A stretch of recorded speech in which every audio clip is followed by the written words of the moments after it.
नमस्कार, स्वागत है आप सभी का IBN 7 पर। मैं हूं आपके साथ किटी बहल। आप देख रहे हैं सुपर फास्ट न्यूज और इस बुलेटिन में हम आपको दिखाएंगे आज की बड़ी खबरें तेज रफ्तार से। दिल्ली पुलिस आम आदमी पार्टी के 21 विधायकों के खिलाफ चार्जशीट दायर करने की तैयारी कर रही है। सूत्रों के मुताबिक इन सभी विधायकों पर 25 आपराधिक मामले दर्ज हैं। विधायकों की लिस्ट में दिल्ली के मुख्यमंत्री अरविंद केजरीवाल और उप मुख्यमंत्री मनीष सिसोदिया का नाम भी शामिल है। आम आदमी पार्टी के इन विधायकों पर अलग अलग गंभीर मामलों में चार्जशीट दाखिल की जा सकती है। जिन विधायकों पर धोखाधड़ी और दूसरे गंभीर मामलों की चार्जशीट दाखिल की जानी है, उनमें पत्नी से विवाद के चलते सुर्खियों में चल रहे सोमनाथ भारती, फर्जी डिग्री विवाद में फंसे जितेंद्र सिंह तोमर भी शामिल हैं। दिल्ली पुलिस की आम आदमी पार्टी के 21 विधायकों के खिलाफ चार्जशीट दायर करने की तैयारी पर आम आदमी पार्टी ने केंद्र पर कड़ा हमला किया है। आम आदमी पार्टी नेता संजय सिंह का कहना है कि जब ये विधायक चुनाव लड़ रहे थे तभी ये सब मुकदमे उन पर थे, लेकिन सवाल समय का है कि किस समय ये खबर फैलाई जा रही है। संजय सिंह ने कहा कि इस समय सुषमा और वसुंधरा के मामले से ध्यान हटाने के लिए ये साजिश रची गई है। उन्होंने दावा किया कि मोदी सरकार के 30% मंत्रियों पर संगीन जुर्म के मामले दर्ज हैं, तो फिर दिल्ली पुलिस उनके खिलाफ कदम क्यों नहीं उठा रही है। आम आदमी पार्टी के विधायकों पर चार्जशीट पर Delhi police commissioner BS Bassi ने कहा कि अगर कोई ऐसे केस लंबित है तो पुलिस उन्हें अपने पास नहीं रख सकती। बस्सी के मुताबिक पुलिस जांच करती है और जो भी सामने आता है वो कोर्ट में पेश किया जाता है, चाहे वो चार्जशीट हो, फाइनल रिपोर्ट या फिर कैंसिलेशन रिपोर्ट। उधर आम आदमी पार्टी के नेता संजय सिंह ने BS बस्सी को चेतावनी भरे लहजे में कहा कि देश में हमेशा मोदी राज नहीं रहेगा। आम आदमी पार्टी के 21 विधायकों पर लटकी कानूनी कार्रवाई की तलवार पर बीजेपी ने तीखे लहजे में तीखा वार किया है। बीजेपी प्रवक्ता संबित पात्रा ने कहा कि क्या ऐसे ही लोगों को लेकर केजरीवाल दिल्ली और राजनीति को बदलना चाहते थे। वहीं कांग्रेस का कहना है कि इस सब के लिए मुख्यमंत्री केजरीवाल ही जिम्मेदार हैं। कांग्रेस के मुताबिक आम आदमी पार्टी के खिलाफ अगर कोई कार्रवाई होती है तो वो इसे राजनीति से प्रेरित बताने लगती है। उधर समाजवादी पार्टी के नेता नरेश अग्रवाल ने इसे बदले की राजनीति बताते हुए इसकी निंदा की है। पूर्व वित्त मंत्री और कांग्रेस नेता P चिदम्बरम ने ललित मोदी मामले में सुषमा और सरकार से कई सवाल पूछे हैं। चिदम्बरम के मुताबिक अगर मानवता के आधार पर ललित मोदी की मदद की गई तो भारतीय उच्चायोग से संपर्क क्यों नहीं किया गया। चिदम्बरम ने पूछा कि दिल्ली हाईकोर्ट के ललित मोदी का पासपोर्ट बहाल करने के फैसले के खिलाफ सुप्रीम कोर्ट में अपील क्यों नहीं की गई। वहीं ललित मोदी ने ट्वीट कर पूर्व वित्त मंत्री चिदम्बरम पर पलटवार किया है। ललित मोदी ने कहा कि उनका पासपोर्ट चिदम्बरम ने गैर कानूनी तौर पर रद्द किया, जबकि हाईकोर्ट ने पासपोर्ट उन्हें वापस कर दिया था और सरकार के फैसले को गलत बताया था। ललित मोदी की मदद के मामले में विदेश मंत्री सुषमा स्वराज के खिलाफ राजधानी दिल्ली समेत देश के कई हिस्सों में प्रदर्शन जारी है।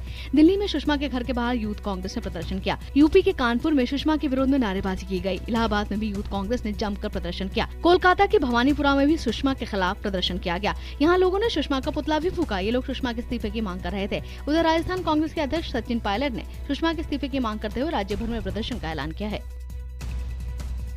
विदेश मंत्री सुषमा स्वराज ने बेटी पर लग रहे आरोपों को खारिज करते हुए कहा कि उन पर गलत आरोप लगाए जा रहे हैं। विदेश मंत्री सुषमा स्वराज ने ट्वीट करके इस आरोप को खारिज किया है कि उन्होंने अपनी बेटी को फायदा पहुंचाया। सुषमा ने कहा कि उनकी बेटी बैरिस्टर है और उसने ऑक्सफोर्ड से पढ़ाई की है। उन्होंने ये भी खारिज किया कि उनकी बेटी को नॉर्थ ईस्ट कोटे के तहत मेडिकल कॉलेज में दाखिला मिला था। केंद्रीय संचार मंत्री रविशंकर प्रसाद ने सुषमा का बचाव करते हुए कहा कि ललित मोदी की मदद मानवता के आधार पर की गई। ये मामला भ्रष्टाचार का बिल्कुल नहीं है। उधर बीजेपी सांसद कीर्ति आजाद ने आस्तीन के सांप वाले ट्वीट पर सफाई दी है। कीर्ति आजाद के मुताबिक उन्होंने ये बात सुषमा मामले के लिए नहीं कही थी, जबकि शिवसेना के अध्यक्ष उद्धव ठाकरे ने कहा कि ललित मोदी अगर अपराधी हैं, तो उन्हें गिरफ्तार करना चाहिए। वो वहाँ मजे कर रहे हैं और हम यहाँ लड़ रहे हैं।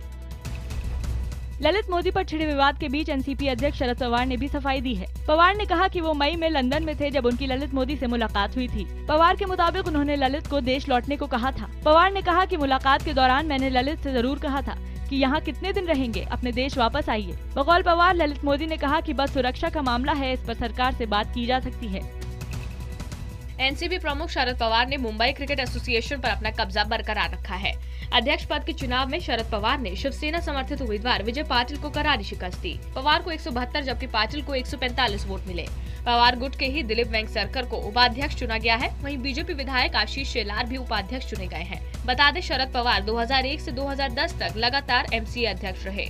इसके बाद 2012 में वो फिर से इस पद पर चुने गए थे। राजस्थान के गंगानगर जिले के सूरतगढ़ में एक जीप के ट्रेन की चपेट में आने से 3 लोगों की मौत हो गई, जबकि 10 से ज्यादा रेल यात्री घायल हो गए। बताया जा रहा है कि बीकानेर से गंगानगर होते हुए दिल्ली सराय रोहिल्ला एक्सप्रेस सूरतगढ़ पितरेन स्टेशन पहुंचने वाली थी। इसी बीच मानव रहित फाटक पर एक बोलेरो जीप के ड्राइवर ने पटरी पार करने की कोशिश की। इस दौरान तेज रफ्तार ट्रेन आ गई और जीप के परखच्चे उड़ गए। इस टक्कर की वजह से ट्रेन के इंजन के डीजल टैंक में आग लग गई। ट्रेन में आग लगी देख लोग आनन फानन में डिब्बे से कूदने लगे। इस दौरान 10 लोग घायल हो गए। दिल्ली के जहांगीरपुरी इलाके में मामूली विवाद पर 16 साल के एक लड़के को कुछ बदमाशों ने गोली मार दी। घायल लड़के को बाबू जगजीवन राम अस्पताल में भर्ती कराया गया है। पुलिस के मुताबिक घायल महराज छोटी सी दुकान लगाता है। बुधवार देर शाम जब वो घर लौट रहा था तो बाइक सवार 2 सिक्योरिटी गार्ड से उसकी कहासुनी हो गई। बताया जा रहा है कि इसी दौरान एक गार्ड ने उसे गोली मार दी। आसपास कोई सोसाइटी नहीं होने की वजह से पता नहीं चल पाया है कि ये गार्ड कौन थे। पुलिस हमलावरों की तलाश में जुटी है। दिल्ली पुलिस ने लुटेरों के एक ऐसे गिरोह का पर्दाफाश किया है जो यात्रियों को कम किराए का लालच देकर अपने ऑटो या टैक्सी में बिठाते थे और रास्ते में उन्हें नशा पिलाकर लूट लेते थे। जहर खुरानी गिरोह के 5 बदमाशों को गिरफ्तार कर पुलिस ने 10 मामलों का खुलासा किया है। पुलिस को आशंका है कि इस गिरोह ने जहर खुरानी कर लूटपाट के कई दर्जन मामलों को अंजाम दिया है। पुलिस के मुताबिक ये गिरोह रेलवे स्टेशनों और बस अड्डों पर ऐसे यात्रियों को अपना शिकार बनाता था जो देखने से मालदार और संभ्रांत परिवारों के लगते थे। राजधानी दिल्ली के कल्याणपुरी इलाके में 2 साल की मासूम की हत्या के मामले में पुलिस ने हैरान कर देने वाला खुलासा किया है। पुलिस ने हत्या के आरोप में 15 साल की नाबालिग लड़की को गिरफ्तार किया है। आरोप है कि मासूम की हत्या उसके पड़ोस में रहने वाली नाबालिग लड़की ने सिर्फ इसलिए कर दी क्योंकि मृतक की मां ने उस पर चोरी का इल्जाम लगाया था। पुलिस ने हत्या की आरोपी लड़की को जुवेनाइल कोर्ट में पेश किया, जहाँ से उसे बाल सुधार गृह भेज दिया गया। नकली मंत्री बनकर बाराबंकी के टोल प्लाजा पर फायरिंग करने वाले इकबाल को पुलिस ने गिरफ्तार कर लिया है। तकरीबन 1 हफ्ते तक इकबाल ने पुलिस को छकाए रखा। पुलिस ने फर्जी दर्जा प्राप्त मंत्री इकबाल को लखनऊ से गिरफ्तार किया। बहरहाल गिरफ्तारी के बाद इकबाल ने खुद को बेकसूर बताया। अभी तक की जांच में सामने आया था कि इकबाल लाल बत्ती लगी गाड़ी से सिर्फ खुद को मंत्री ही नहीं बताता था, बल्कि उसकी गाड़ी के कागज भी फर्जी थे। दस्तावेजों में गाड़ी मालिक का नाम व्हाट्सएप और पिता का नाम 0 दर्ज था। मदर डेयरी के दूध में कथित डिटर्जेंट मिलने की खबर के बाद खाद्य विभाग की टीम ने नोएडा के कुछ बूथ से सैंपल इकट्ठा किए। खाद्य विभाग के मुताबिक ये अभियान 1 हफ्ते तक चलाया जाएगा।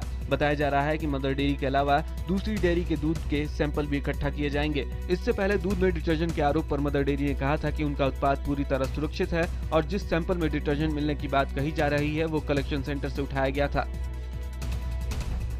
पूर्व कपड़ा मंत्री और गुजरात कांग्रेस के बड़े नेता शंकर सिंह वाघेला के खिलाफ सीबीआई ने केस दर्ज किया है। सीबीआई ने वाघेला के कई ठिकानों पर छापेमारी की। सीबीआई ने ये छापेमारी वाघेला के गांधीनगर आवास के अलावा 9 ठिकानों पर की है। सीबीआई ने शंकर सिंह वाघेला पर 1700 करोड़ के एनटीसी लैंड स्कैम मामले में केस भी दर्ज किया है। घोटाले के समय वाघेला केंद्रीय कपड़ा मंत्री के पद पर तैनात थे। प्रवर्तन निदेशालय ने मनी लॉन्ड्रिंग रोकथाम अधिनियम के तहत महाराष्ट्र के पूर्व मंत्री छगन भुजबल के खिलाफ 2 मामले दर्ज किए हैं। इस बीच एसीबी की छापेमारी दूसरे दिन भी जारी रही और बुधवार को बांद्रा में भुजबल एजुकेशन ट्रस्ट पर छापा मारा गया। गौरतलब है, महाराष्ट्र भ्रष्टाचार निरोधक ब्यूरो को सार्वजनिक निर्माण और पर्यटन मंत्री रह चुके छगन भुजबल और उनके संबंधियों के 17 ठिकानों पर छापेमारी के बाद करोड़ों की संपत्ति का पता चलने का दावा किया है, जबकि भुजबल ने एसीबी की ओर से उन पर लगाए जा रहे आरोपों का खंडन किया है। IIT JEE एडवांस 2015 के नतीजे घोषित कर दिए गए हैं। इस परीक्षा में तकरीबन 1.25 लाख छात्रों ने हिस्सा लिया था, जिसमें 23,000 लड़कों ने और तकरीबन 3,000 लड़कियों ने बाजी मारी है। परीक्षा में मध्य प्रदेश सतना के सातवान जगवानी ने टॉप किया है। जगवानी को 504 में से 469 अंक मिले हैं। जगवानी के अलावा इंदौर के जनक अग्रवाल और मुकेश परीख ने दूसरी और तीसरी रैंकिंग हासिल की है। JEE एडवांस में कामयाब छात्रों को अब IIT में दाखिला मिलेगा। बिजली कटौती पर दिल्ली सरकार ने एक बड़ा फैसला लिया है। उद्योग मंत्री सत्येंद्र जैन ने ऐलान किया कि अगर बिना नोटिस बिजली काटी जाती है तो उपभोक्ताओं को हर्जाना दिया जाएगा। दिल्ली सरकार के मुताबिक बिना बताए पहले 1 घंटे बिजली काटने पर 50 रुपए हर्जाना देना होगा। इसके बाद हर घंटे की कटौती पर 100 रुपए उपभोक्ताओं को दिए जाएंगे और अगर ये बिजली कटौती 10 घंटे तक होती है तो उपभोक्ता के खाते में 1000 रुपए बतौर हर्जाना जमा किया जाएगा। कांग्रेस उपाध्यक्ष राहुल गांधी बुधवार को भी दिल्ली में विरोध प्रदर्शन कर रहे सफाई कर्मचारियों के बीच पहुंचे। इस दौरान जंतर मंतर पर राहुल ने सफाई कर्मचारियों को पूरा समर्थन देने का ऐलान किया। साथ ही दिल्ली और केंद्र सरकार पर जमकर हमला बोला। राहुल ने कहा कि ये दिल्ली या देश की सफाई की लड़ाई नहीं है, बल्कि सफाई कर्मचारियों की इज्जत की लड़ाई है और वो इसमें उनका पूरा साथ देंगे। पूर्वी दिल्ली में गंदगी के अंबार पर नेशनल ग्रीन ट्रिब्यूनल ने EDMC को कड़ी फटकार लगाई है। हालांकि हड़ताल कर रहे सफाई कर्मचारी काम पर लौट चुके हैं, मगर अब भी कई इलाकों में कूड़े का ढेर लगा हुआ है। इस बीच NGT कोर्ट में पूर्वी दिल्ली म्युनिसिपल कॉर्पोरेशन के वकील ने दावा किया है कि 12 जून तक जारी हड़ताल के बाद से अभी तक 13,000 मीट्रिक टन कचरा हटाया जा चुका है और 21 जून तक पूरा कचरा साफ कर लिया जाएगा। एनजीटी ने अगली सुनवाई के दौरान कचरे की सफाई को लेकर रिपोर्ट मांगी है। शाहजहांपुर में पत्रकार जगेंद्र सिंह की हत्या के मामले में पीड़ित परिवार का धरना चौथे दिन भी जारी रहा। धरने पर बैठे इस परिवार को न्याय मिलना तो दूर, मुआवजे के नाम पर सरकार से फूटी कौड़ी तक नहीं मिली। वहीं परिजनों का कहना है कि जब तक मंत्री राममूर्ति सिंह वर्मा को बर्खास्त कर हत्या के आरोपियों को जेल नहीं भेजा जाएगा, उनका धरना जारी रहेगा। परिवार ने जगेंद्र के बेटे के लिए सरकारी नौकरी और मुआवजे की भी मांग की है। इधर यूपी के राज्यपाल राम नाईक ने जगेंद्र के बेटे से फोन पर बात की। जगेंद्र के बेटे के मुताबिक गवर्नर ने उनसे कहा कि परिवार के साथ न्याय होगा। यूपी के बांदा में एसपी विधायक विशंबर यादव के डर से एक पीड़ित परिवार अपना पुश्तैनी घर छोड़ने के लिए मजबूर हो गया। आरोप है कि 12 जून की रात को बांदा में एसपी विधायक विशंबर यादव के लोगों ने 62 साल के देवी दयाल को जिंदा जला दिया था। मामला बढ़ने के बाद सरकार ने जांच का आदेश तो दे दिया, लेकिन जांच करने के लिए डीआईजी के मौके पर पहुंचने से पहले ही पीड़ित परिवार विधायक के डर से गाँव छोड़कर चला गया। राष्ट्रीय सुरक्षा सलाहकार अजीत डोभाल ने म्यांमार के राष्ट्रपति यू थिन सीन और आला रक्षा अधिकारियों से मुलाकात की। इस दौरान विदेश सचिव एस जयशंकर भी उनके साथ मौजूद थे। सूत्रों के मुताबिक डोभाल और जयशंकर ने राष्ट्रपति सीन, कमांडर इन चीफ और विदेश मंत्री से बात की और भारत म्यांमार सीमा पर सुरक्षा सहयोग और बाकी द्विपक्षीय मुद्दों पर चर्चा हुई। कुछ दिन पहले भारत ने म्यांमार में घुसकर उग्रवादियों को मार गिराया था। इस ऑपरेशन से डोभाल सीधे तौर पर जुड़े थे। ऐसे में ये दौरा अहम माना जा रहा है। 21 जून को अंतर्राष्ट्रीय योग दिवस से पहले देश के अलग अलग हिस्सों से अलग अलग क्षेत्रों से जुड़े लोग योगाभ्यास में जुटे हैं। यहाँ के जवानों की तस्वीर ट्वीट की है। इन तस्वीरों में भारतीय सैनिक कड़ाके की ठंड में भी योग करते नजर आ रहे हैं। वहीं छत्तीसगढ़ के मुख्यमंत्री रमन सिंह ने भी अपने विधायकों के साथ मिलकर विधानसभा में योगाभ्यास किया। 21 जून के दिन भी ये तमाम लोग इसी तरह योग करते नजर आएंगे। सोशल मीडिया पर एक्टिव प्रधानमंत्री नरेंद्र मोदी ने अब मोबाइल के जरिए लोगों से जुड़ने के लिए अपने नाम से एक ऐप लॉन्च किया है। पीएम मोदी इस ऐप से मोबाइल यूजर्स को सीधे मैसेज और ईमेल भेजेंगे। यही नहीं, वो सरकार के कामकाज पर भी जनता से सीधे राय मांगेंगे। नरेंद्र मोदी मोबाइल ऐप नाम की इस एप्लीकेशन को लॉन्च किए जाने के कुछ ही घंटों में इससे लाखों लोग भी जुड़ गए। फिलहाल इसी के साथ एक छोटे से ब्रेक के लिए यहाँ पर रुक रहे हैं और कुछ देर में दिखाएंगे हाल ही में रिलीज हुई फिल्म हमारी अधूरी कहानी की फीमेल लीड विद्या बालन मुंबई के एक मॉल में कैसे फैंस के बीच दिखाई दी और किसके लिए की गई फिल्म की सोशल स्क्रीनिंग, जिसमें विद्या खुद रही मौजूद। छोटे से ब्रेक के बाद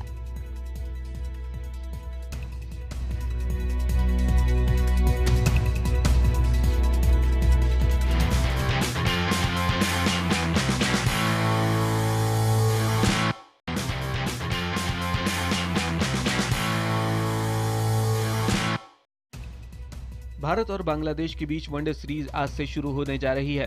3 मैचों की सीरीज का पहला मैच आज मीरपुर के शेरे बांग्ला स्टेडियम में दोपहर 2:30 बजे से शुरू होगा। हालांकि मैच के बारिश से धुलने की आशंका है। इससे पहले टीम इंडिया ने बुधवार को मीरपुर में जमकर अभ्यास किया। आंकड़ों की बात करें तो बांग्लादेश की जमीन पर हुए 19 मुकाबलों में 16 में भारत को जीत मिली है। ऐसे में भारतीय फैंस को उम्मीद है कि धोनी वनडे में धमाकेदार शुरुआत करेंगे। इंटरनेशनल बॉक्सिंग एसोसिएशन ने भारत में मुक्केबाजी संस्था चलाने के लिए अस्थायी कमेटी का गठन किया है। आईबा ने किशन नरसी को अध्यक्ष बनाया। इसके अलावा जय कोहली, मनीषा मल्होत्रा और इंजेती श्रीनिवास को इस कमेटी में शामिल किया गया है। यमन की राजधानी सना में 4 कार बम धमाकों में 4 लोगों की मौत हो गई, जबकि 60 लोग जख्मी हो गए। आईएस संगठन के समर्थकों ने ऑनलाइन स्टेटमेंट जारी कर धमाकों की जिम्मेदारी ली। सीरिया के दारा प्रांत में सरकारी हवाई हमले में 16 लोगों की मौत हो गई। मरने वालों में 13 बच्चे शामिल हैं। वहां मौजूद ब्रिटिश अधिकारियों के मुताबिक मरने वालों की संख्या बढ़ सकती है, क्योंकि घायल हुए कुछ लोगों की स्थिति बेहद गंभीर है। ट्यूनीशिया में भीषण रेल हादसे में 18 लोगों की मौत हो गई और 98 घायल हो गए। रेलवे क्रॉसिंग पर ट्रेन ने एक लॉरी को टक्कर मार दी, जिससे ट्रेन पटरी से उतर गई। अमेरिका समेत नाटो के सभी सदस्य देशों ने बाल्टिक सागर में सैन्य अभ्यास किया। इस अभ्यास में 700 अंतर्राष्ट्रीय सैनिकों ने हिस्सा लिया। यहाँ हो रहे सैन्य अभ्यास में 17 से ज्यादा देश हिस्सा ले रहे हैं और पूरे अभ्यास सत्र के दौरान करीब 5600 सैनिक अभ्यास करेंगे। अपनी फिल्म हमारी अधूरी कहानी की स्पेशल स्क्रीनिंग के लिए विद्या बालन मुंबई के एक मॉल में नजर आई।